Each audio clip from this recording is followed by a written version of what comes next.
السلام علیکم درنو لیدونکو. وایي چې میرمنې ولې خپل خاوند سره خیانت کوي.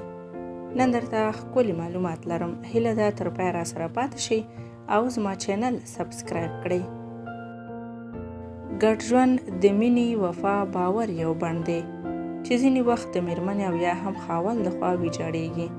دا چې ولې میرمنې خپل خاوند ته خیانت کوي، دلایل یې په لاندې ډول بیانوو. د غچ اخیستلو احساس. کله چې میرمنې وغواړي د خپل خاوند د دوکې غچ واخلي، نو غواړي چې هغوی ته دا احساس ورکړي چې دوکه یا خیانت څومره درد لري، نو ځکه د هغوی سره خیانت کوي. د خاوند بې پروایي د هغوی په وړاندې.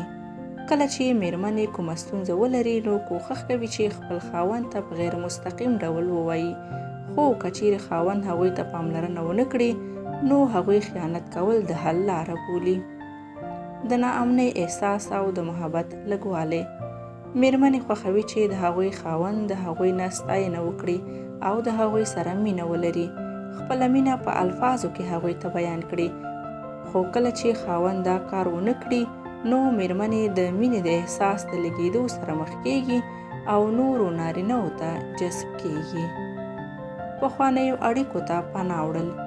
له واده نه مخکې کومې اړیکې چې هغوی په ژوند کې لرلې، بیا هم هغو اړیکو ته تګ دی، چې دا په دې معنا نه ده چې هغوی غواړي نوموړي شخص ته لاړ شي، بلکې هغوی غواړي چې هغه پخوانی احساس بیرته تجربه کړي.